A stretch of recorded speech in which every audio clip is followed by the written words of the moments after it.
Welcome back to Clinicians Brief, the podcast, where we explore the conversations behind all of your favorite Clinicians Brief content. I'm your host, Dr. Alyssa Watson, and I am so excited about today's conversation. I think that everybody is going to find the topic very relevant. We're going to be looking at identifying, treating, and preventing spay and neuter complications in dogs and cats. Joining me today is Dr. Jason Tarricone. He's a veterinary surgeon at Palm Beach Veterinary Specialists in West Palm Beach, Florida, and he is here to lend his expertise on our exploration of this topic. I know we all have heard the old adage, there's really no such thing as a routine spay or neuter. And even though many of us perform these procedures multiple times a week, sometimes even multiple times a day, the truth remains that even seasoned surgeons can face unexpected challenges. And so that's what we're going to be talking about today. Thank you so much for joining us, Doc. How are you doing this evening? I'm doing all right. Thank you for having me. Well, before we jump into this topic, I was hoping that you could tell the audience a little bit about your background, let us know how you ended up with an interest in surgery, and how you ended up in Florida. Yeah. So I've been, working in the veterinary industry basically since I graduated from college. I'm one of the people who kind of took a little bit of an untraditional course. Like I did not grow up like wanting to be a vet, like since I was a kid or anything. I pretty much like switched my major junior year of college, and then I that was really when I decided I wanted to go to vet school. After college, I worked as a veterinary technician just at a general practice, like a GP hospital in New York City for a couple of years while I took like the additional prerequisites for vet school, and then, went to vet school. But by the time I got to vet school, I knew that I wanted to specialize in something. I didn't know exactly what it was, but we always had we had a traveling surgeon that came to the hospital I used to work at. So it was kind of cool to see those things. And then by the time I got to vet school, I was pretty set on wanting to do surgery. Went through vet school at the University of Illinois, 4 great years in Urbana-Champaign. Then I did my rotating internship at Cornell University in upstate New York. Did my residency in Red Bank, New Jersey, and then ended up moving down to Florida because I really did not want to see cold weather anymore. I'm originally from New York and went to college in Massachusetts, and every single step of my veterinary training just seemed to get colder and colder. So I was very excited to not have to deal with cold weather anymore. And I've been here for pretty much just over just started my 3rd year working here. Oh, wonderful. Yeah, so I am very similar to you. So went to vet school at Iowa State University, so very close to Illinois. And I was born and raised in Iowa. But I also jumped ship from the cold just as soon as I could. So out in Vegas now. So let's go ahead and jump right into this. We're going to start talking about actually this first complication. We're going to look at 5 different complications today. And this first one that we're looking at is actually one that I have experienced in my 20 years of practice, where, I left an ovarian remnant. We're going to be talking about ovarian remnant syndrome. And so just starting out with this conversation, could you kind of talk a little bit as to how this complication occurs and what factors you think as a surgeon really contribute to, leaving some ovarian tissue? Yeah. So, I'd like to believe that it doesn't really happen that often overall. God only knows how many spays and neuter, how many spays are done on a daily basis, in the United States. I have seen, off and on, maybe one, animal that ends up having an ovarian remnant for one reason or another, maybe a year every 2 years. But I think that overall in terms of the total population is probably a pretty small amount. In terms of why it happens, the vast majority is for one reason or another, there's some ovarian tissue that's left behind. There's lots of different factors that can potentially lead into it. Could be potentially just surgeon inexperience, sometimes making incisions through smaller incisions than they actually need to get the job done, or just really just not sufficient visualization. I think are really the biggest things that probably lead to it. Oh, I know. Those are all of the things that I have heard as well. And sometimes I've also heard that it's more common in the right ovary because the right ovary sits a little bit further cranial. So that's. Yeah, I could definitely see that being a thing. And, and especially like, I have a skewed perspective because, when we do surgery, like we make this incisions pretty much as big as we need to do, but, definitely like for lots of veterinarians, like either if you're doing high quality or high quality, high volume spay neuter, general practice, like a lot of owners are really fixated on the size of the incision. We always want to make it as small as possible.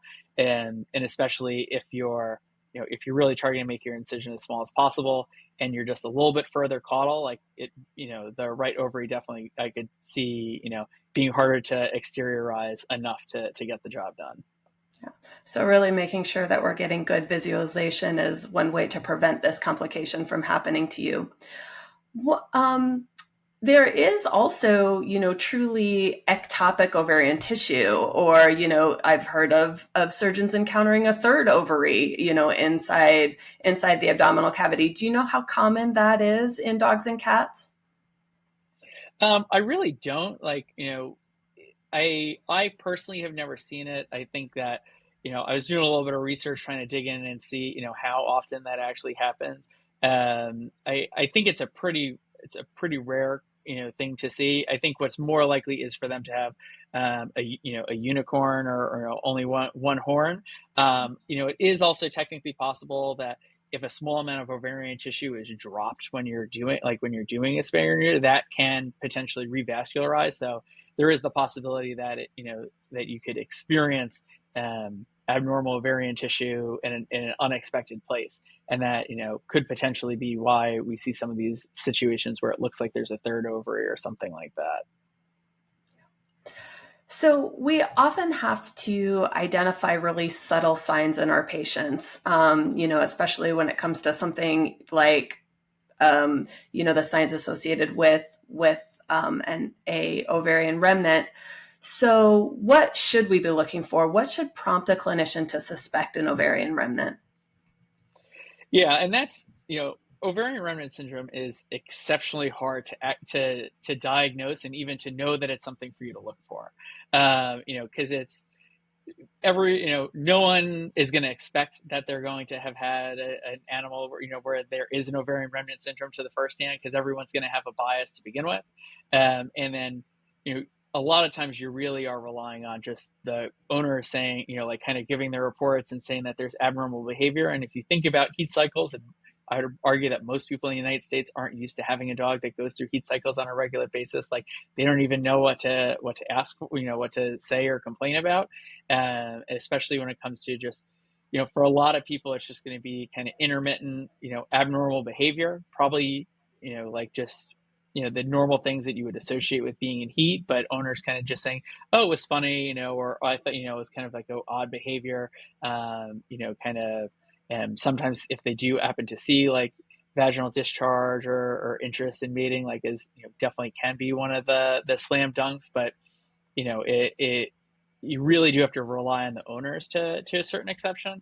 One of the big, I'd say, exceptions to that is if you see a stump pyometra. If for whatever, if any time you ever diagnose a dog with a stump pyometra, you're concerned about a stump pyometra, like that dog has ovarian remnant syndrome unless proven otherwise. So anytime if you're doing surgery for a stump pyometra, you need to make sure that you check in, evaluate, especially like where the ovary should be, to see if there's any remnants. Because generally that condition is hormone responsive, the pyometra. Yeah, 100%. Yeah. Yeah. Okay. Do you think that the clinical presentation differs significantly between dogs and cats? You talked about recognizing some of these behaviors, these heat behaviors, and certainly those are often different between dogs and cats. Yeah, I mean, I definitely do think it would be different between a dog and a cat. Like I would imagine that it's probably more easy to note that like a dog is having vaginal discharge or something around the house. Like, I would have absolutely no idea if my cats had vaginal discharge, but they are probably just going to be more, more interested in rubbing, probably walking around the house, around the house more with their tail raised, maybe interested like in looking out the window or trying to get outside if there's neighborhood cats or things like that. So once we have a suspicion of ovarian remnant syndrome, can you walk us through the diagnostic process? Because there's several different tests available. There's newer things available that weren't around, 20 years ago when I graduated from vet school. Yeah, and there definitely are a lot of different tests that can be performed. And the thing that if you're ever working up an animal for ovarian remnant syndrome, it's important to remember that because the ovaries go through cycles and there's a cycle of hormones, most of these tests that you're looking for, especially any sort of blood test, is you're trying to catch something that's a moving target. So there's no one test or no one set order of operations that's going to be the best way to figure this out. Part of it comes down to history. If it sounds like it's a dog that is exhibiting signs either of proestrus or estrus, doing a vaginal smear and having it sent out for cytology may be the easiest way for you to rapidly get your answer. But overall, I would imagine it's pretty hard to see like an owner who's going to come in, think that their dog may be in heat and come in within that reasonable period of time. But if you're doing a vaginal cytology, you want to look for cornified epithelial cells, because that in itself is as close, is a pretty high suspicion that you're dealing with a dog that is at least cycling and may have ovarian remnant syndrome. If you do come up with that, probably the next step is going to be to do an abdominal ultrasound. Abdominal ultrasound by a skilled ultrasonographer also, has a pretty high success rate, as high as 75% in terms of diagnosing that. It is fair to say it depends on, everybody's availability to ultrasound and further diagnostics does kind of vary depending on where you are and overall your hospital situation and your client's availabilities to do stuff. And that's kind of where we get into some of these different blood tests. So you can measure, serum estradiol and you can measure serum progesterone. Those are kind of two of the main tests that I feel like have been around for a long period of time. And if they are elevated, that is consistent with ovarian remnant syndrome. Anyone can always look up the reference ranges, but for the serum estradiol, it's typically higher than 15 picograms per milliliter, and for the progesterone, it's greater than 2. I think it's nanograms per ml. But that being said, if you think back to vet school, and there was always those charts in terms of how the hormones varied, based off of proestrus, estrus, metaestrus, and there's definitely a significant period of time where those numbers may be lower than expected. And also this so far kind of really applies to dogs. The newer sequence of testing seems to be to do both progesterone and anti-mullerian. I'm not going to pronounce that. And the AMH or AMH. Yeah, AMH levels, and that overall has been shown to from a clinical pathology perspective give you a pretty good chance to diagnose ovarian remnant syndrome, because when AMH, it should be elevated pretty much all the time in animals that have ovarian remnant syndrome. The one caveat to that, it's when there's a corpus luteum, but if you have a corpus luteum, you'd expect your progesterone to be elevated. And so when the AMH goes down, the progesterone goes up. And there's a study not too long ago that compared using both of those together in dogs, and they found that in 50%, like roughly 50% of dogs, both of them were elevated. And in the outliers, either one or the other was elevated, but there was no dog that had ovarian remnant syndrome that was had negative results for both of those. So that's probably the easiest test that you can do at any point in time, and it gives you the best chance of diagnosing it, irrespective of the cycling that the animal is doing.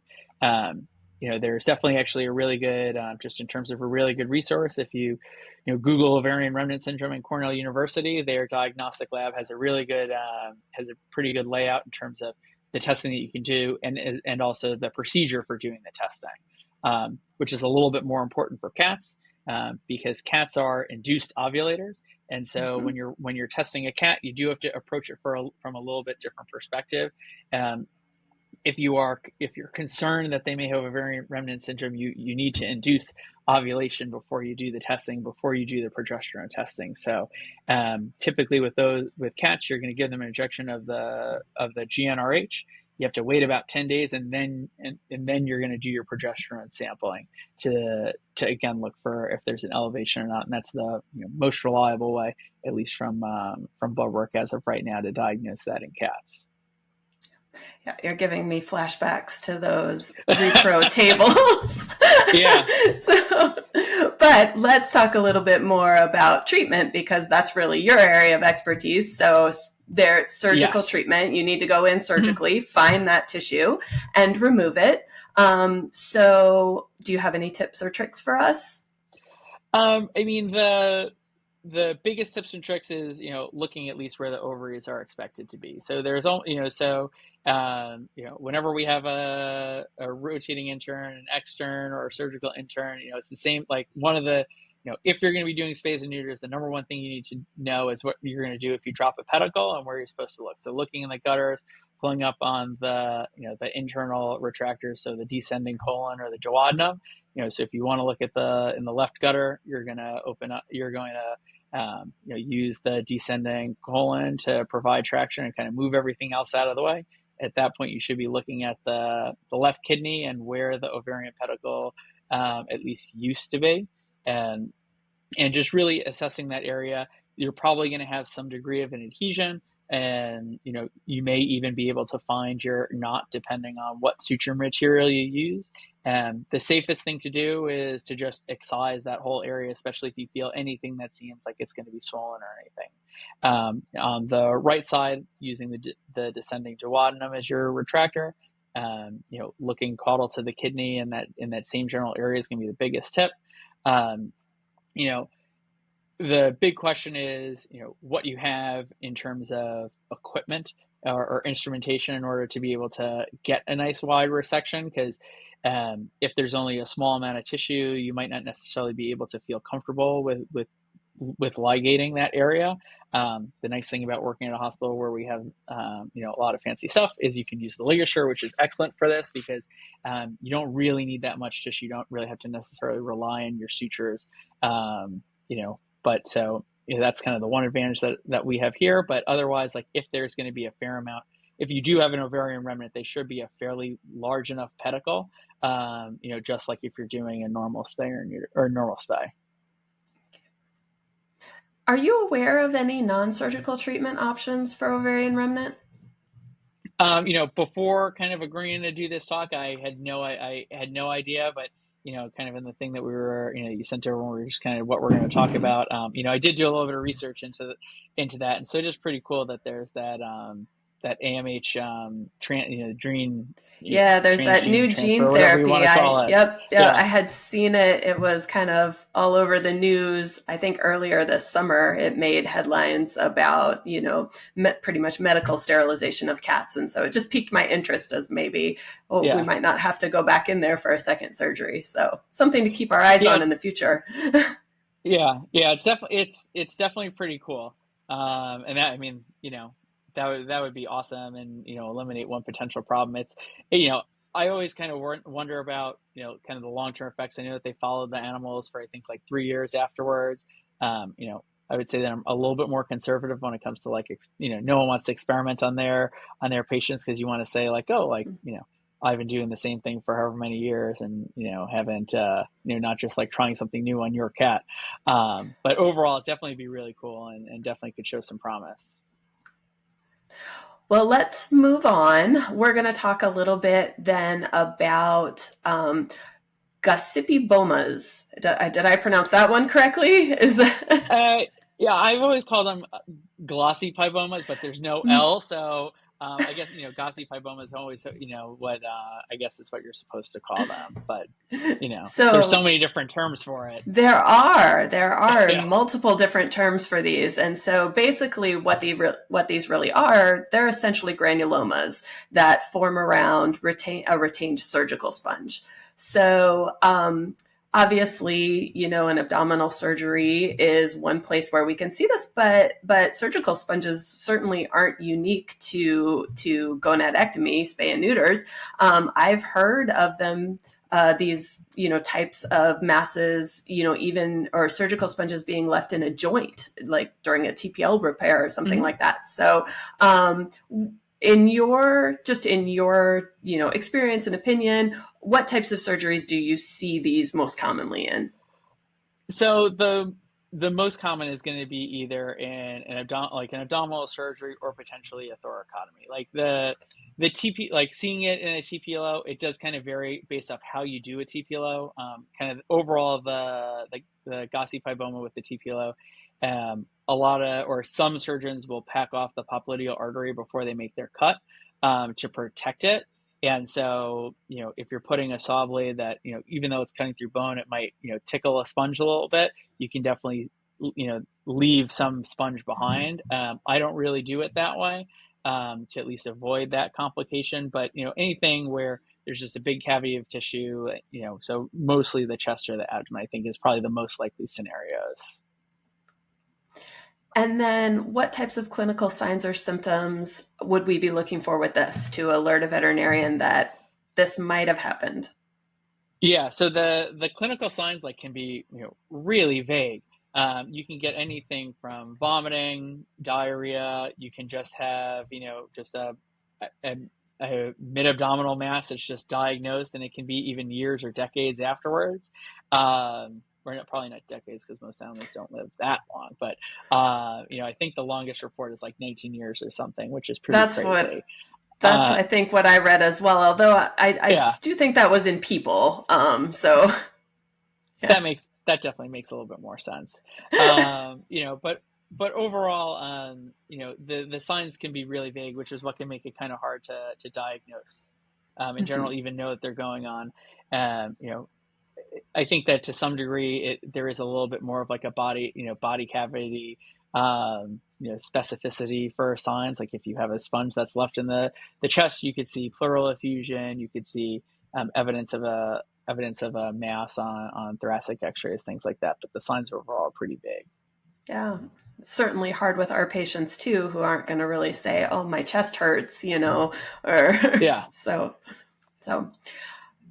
obviously we strive to prevent this scenario, but we do certainly all make mistakes. Do you have concrete steps or checklists that you go through or recommend to try to avoid this complication from happening?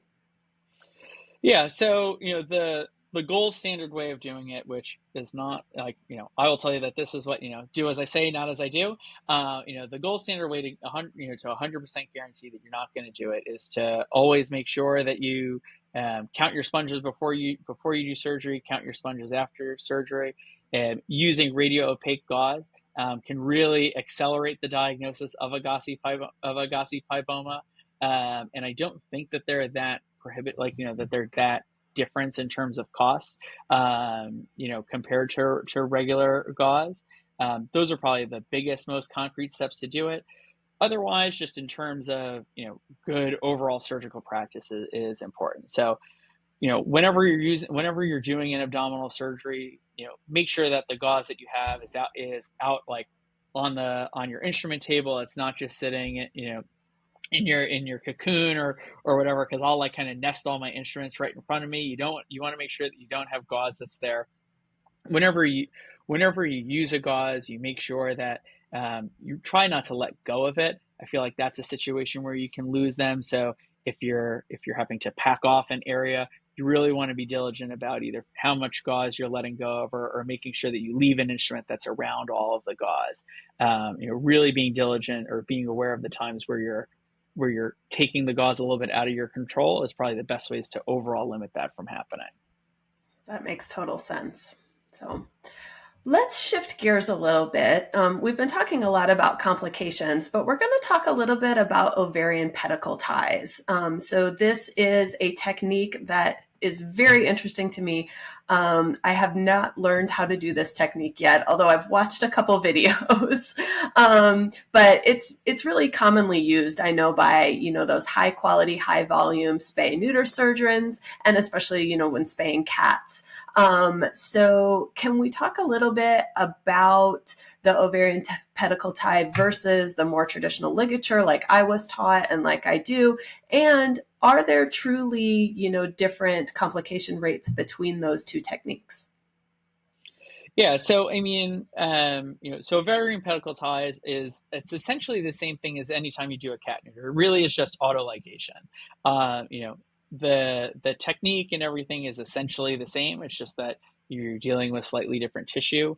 I, personally don't know if there being really a difference in terms of complication rates, and I don't think that we really have done any like true prospective studies that are going to definitively say that it is different one way or the other. At least I'm not readily aware of them. And, I think that,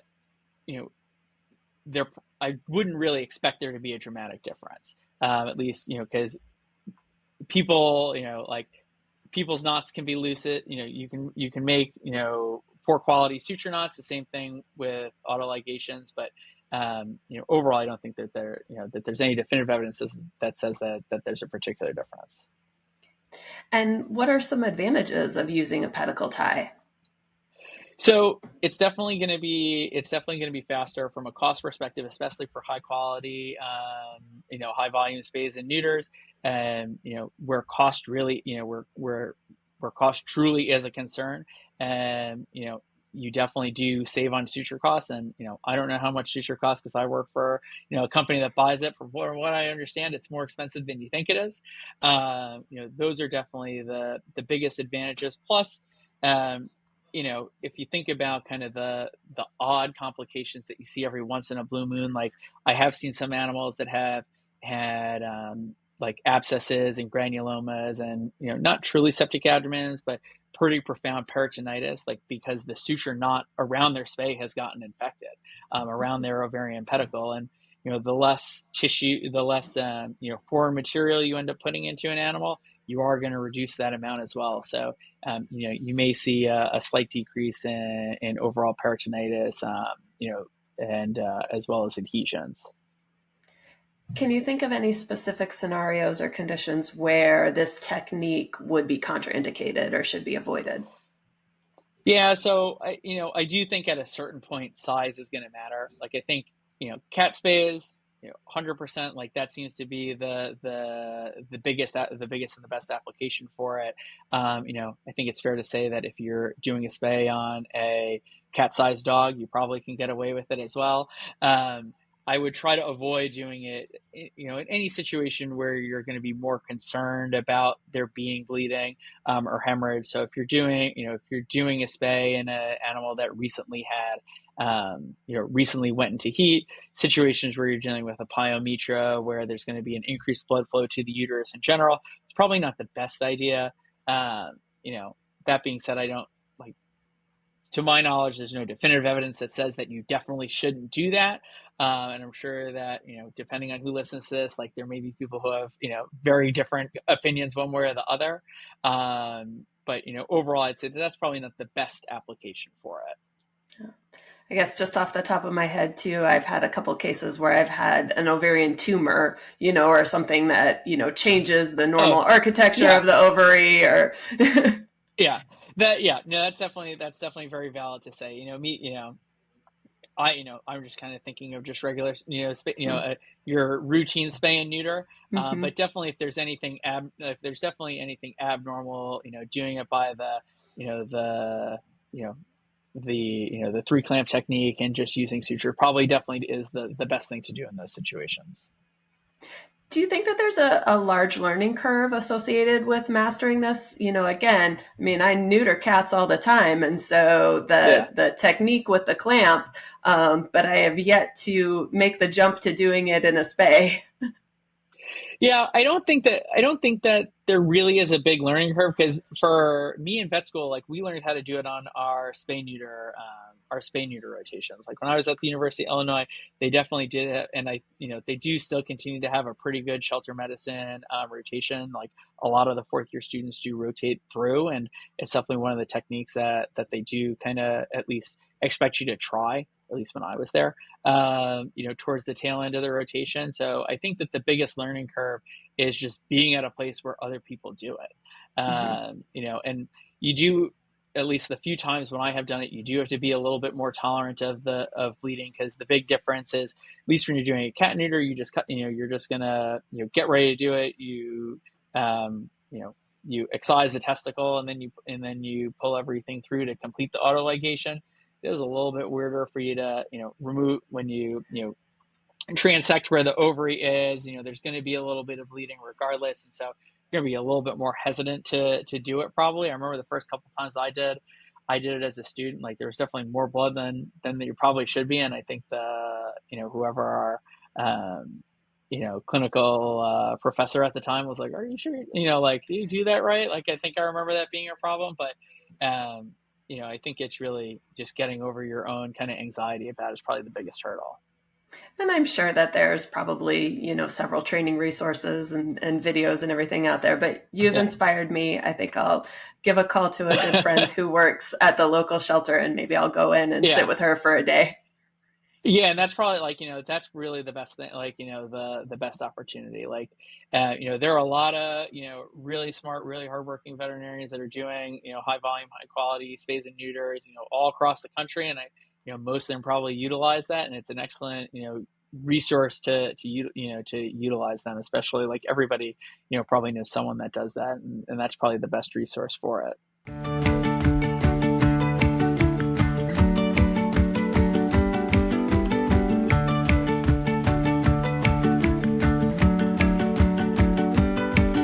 For veterinary teams, time is always in short supply. Enter Plums Pro, the revolutionary all-in-one clinical support tool on a powerful, easy-to-use digital platform.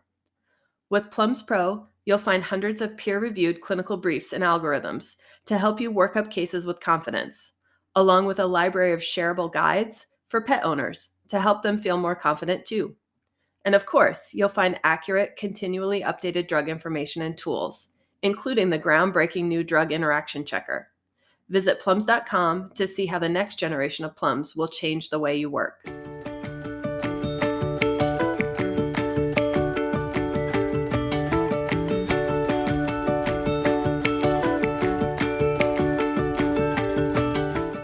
Let's move on from ovarian pedicle ties, and we're going to talk a little bit now about scrotal hematomas. So this is something that I think, is a fairly common complication, especially in very big dogs. I certainly know that I've seen my fair share of them over the years, and some fairly large hematomas.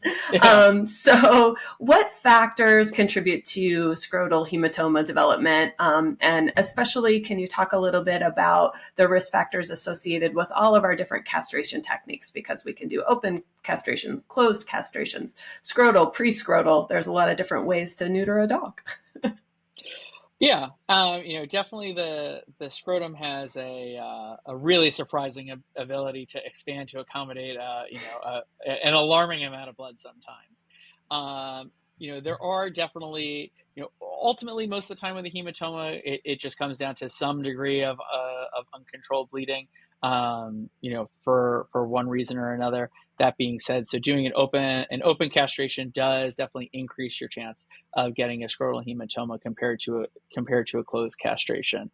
Because anytime that you're opening more tissue, there's just a chance that there may be a small bleeder that you might not recognize at the initial time of surgery. Plus if you were dealing with situations just with your general approach, like, I usually do a pre-scrotal castration. I don't know definitively if there's evidence that says that is safer for a scrotal hematoma than compared to a scrotal hematoma, but I do think that if you're doing a scrotal castration, that there may be a little bit more of an increased chance that you may get a scrotal hematoma, just because there's a lot more aberrant blood vessels just within the skin of the scrotum that there's a chance that you might not necessarily control. Okay. And then when it comes to managing these, what are some of the primary considerations there? What factors are going to influence our decision between conservative management or more invasive interventions like going back in and doing a scrotal ablation, for instance? Yeah, and that's it really is a difficult question to answer because, for most cases, a hematoma is definitely a benign process. It may be, it can be uncomfortable. There are definitely scrotal hematomas that can get infected. I think to a certain degree, your owner's perceptions are one of the things that that is something to consider. Um, the medical management for scrotal hematoma, definitely either, cold packing the area, gentle massage, um, are at least the main things that I would typically associate with it. It's not wrong to try some of the, things like Union Bio as well. Don't know if it's gonna help, but it probably isn't gonna hurt. But when you're medically managing a scrotal hematoma, there's definitely going to be an owner that's going to have to be on board with that. The advantages to going back in, doing a scrotal ablation is, first off, it gives you a better chance to make sure that there's nothing that, no real significant obvious evidence of bleeding, no dramatic complication that you're dealing with. The odds of that happening are probably pretty small overall. But at least you're, giving yourself the opportunity to truly fix the problem. And that's kind of the advantage of that. And at least you're able to, probably make the post-operative care and the overall recovery time is probably going to be shorter, on your owner, especially if you're dealing with some of these bigger hematomas. Sure.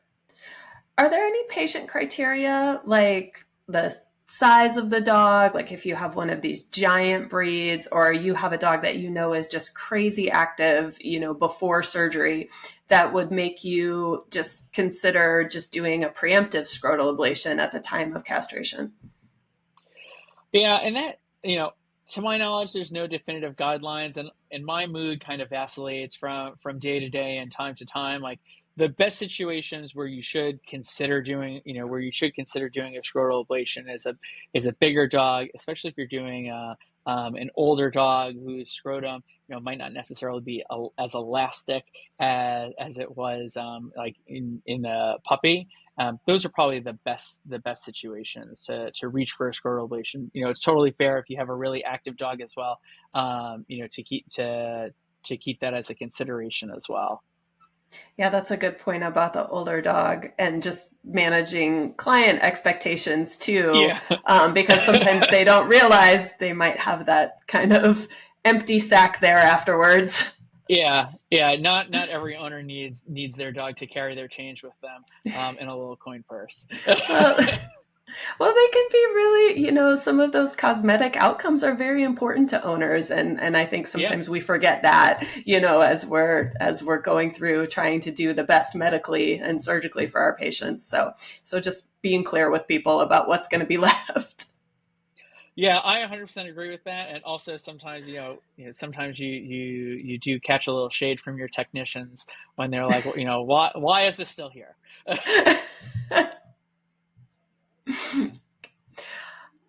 So the last complication that we're going to talk about is one that I've always found strange, but let's face it, cats are weird, right? Like, Mm-hmm. but there is a relationship between early gonadectomy and the risk of epiphyseal fractures in cats. So it's actually the slipped capital femoral epiphyseal fracture. Can you explain that? Yeah. So, a slip capital physeal fracture is, it is a fracture that occurs, because because either the growth plate hasn't closed appropriately or the growth plate is taking longer to close, and there is some trauma that happens to the area that typically we wouldn't expect for it to cause disruption to the growth plate, but it ultimately ends up doing that. It's most common in Maine Coons specifically, and especially and just like as well as like male and overweight cats. There is definitely a correlation between early neutering um, and the slip capitophyseal fractures. The Maine Coons, it may also just be a weight thing to a certain extent because they're bigger cats. They're big. And when you think, yeah, when the physis, the way that it runs is kind of it's perpendicular, I guess you'd say, to the long axis of just how to how animals are weight bearing. So because the femur kind of comes in from the side, and the physis is kind of heads from the ground up to the sky. So it definitely is taking force in that direction. Okay.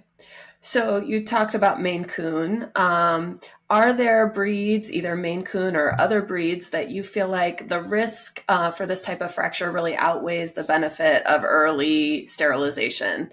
Especially with cats, I know we really push to get them neutered fairly early. Yeah. And there are so many. I think that the question of like when you should spay or neuter, when an animal should be spayed or neutered, is one of the hardest questions to possibly answer. Like, because there's so many factors that you have to weigh,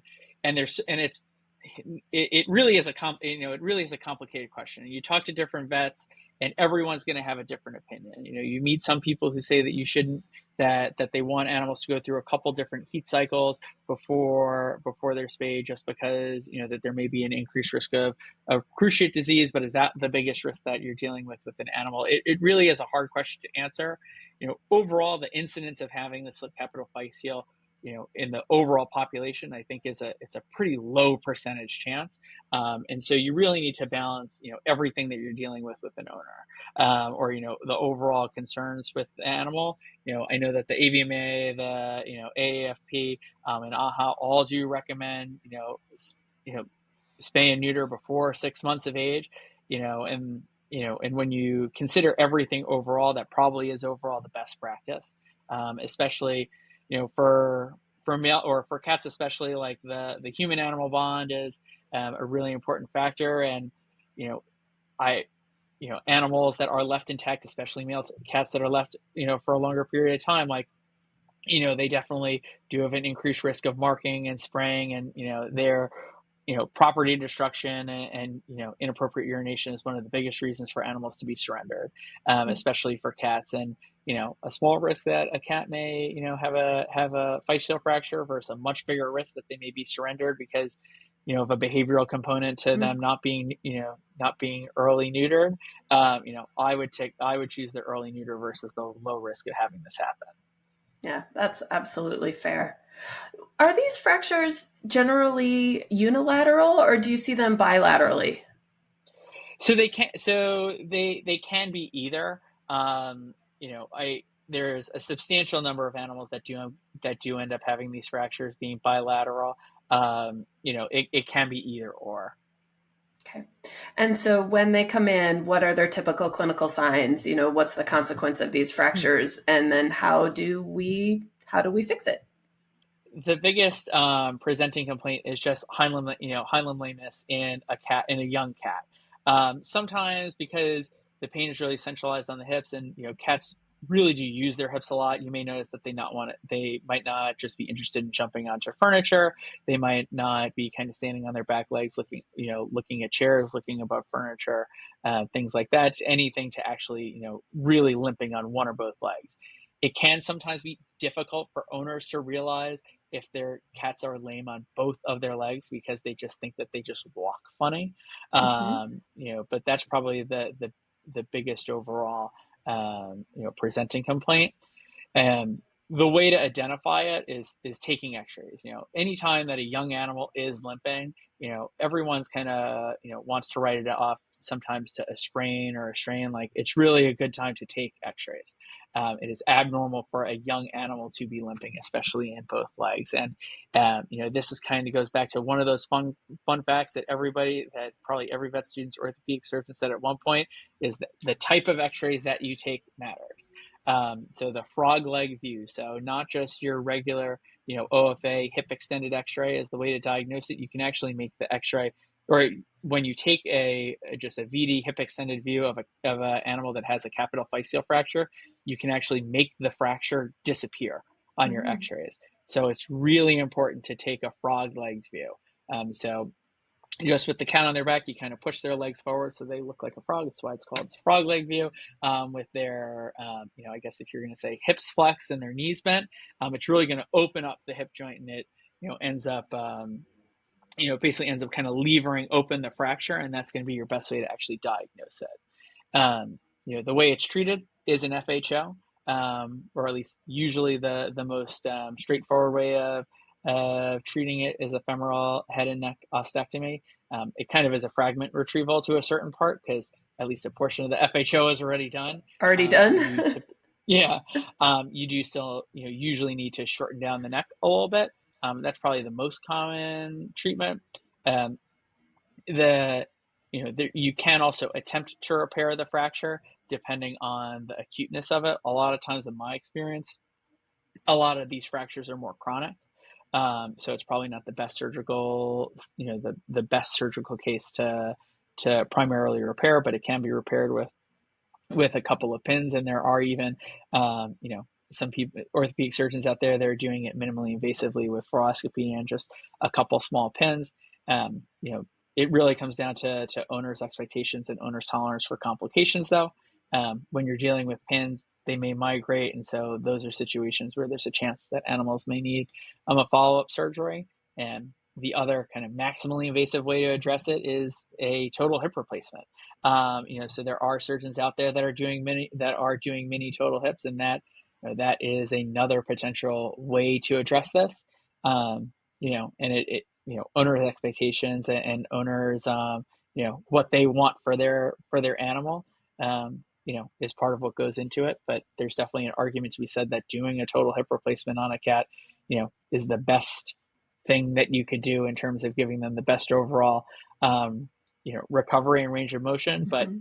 But statistically, cats that have FHOs have been shown. There's this study that was done in German that a lot of people don't know because it's written in another language, but they actually looked at they went from cats to large dogs that had FHOs and kind of seeing how all those different populations that did. And I think they did force plate analysis.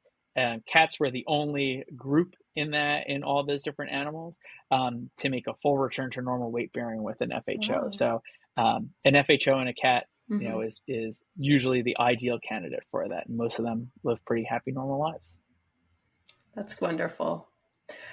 So, you kind of talked a little bit about my final question, which is those kind of shifting. Oh no, that's okay. It's okay. We talked a little bit about kind of the shifting recommendations about age of gonadectomy in dogs, and I agree. It's a big that's a big conversation probably left for another day. So that wraps up all of my questions about complications of spay and neuter.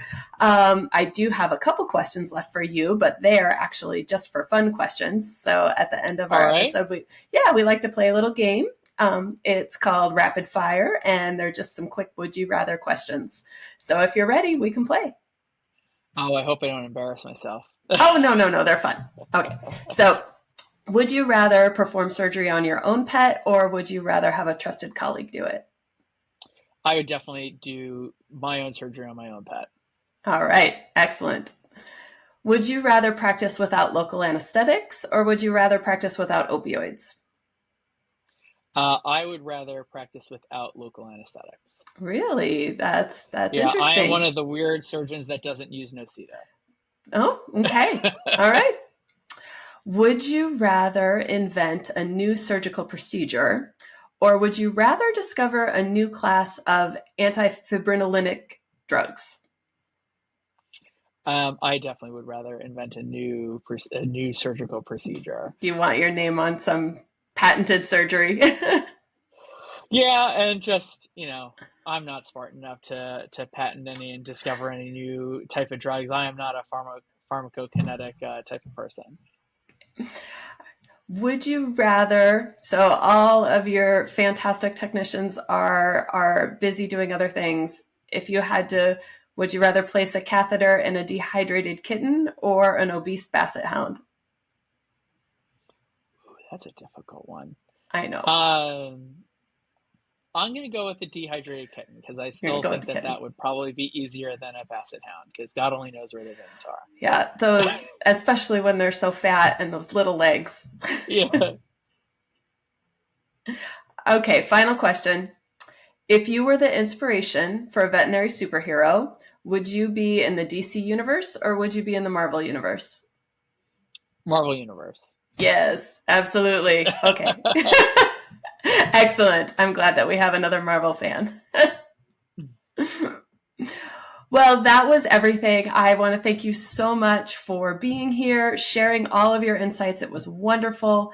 I also want to let our audience know that you crafted an online quiz. You co-authored it with the help of one of the other doctors at your practice. And anyone that would like to take that, we'll go ahead and drop the link down in below here today so that you can go take that quiz and put all this knowledge that you learned today to the test. Thank you all for listening to today's episode of Clinicians Brief the podcast. If you enjoyed this episode, you can find us wherever you listen to your favorite podcasts, including a video version that we have on YouTube. While you're there, make sure you subscribe, rate, and review us.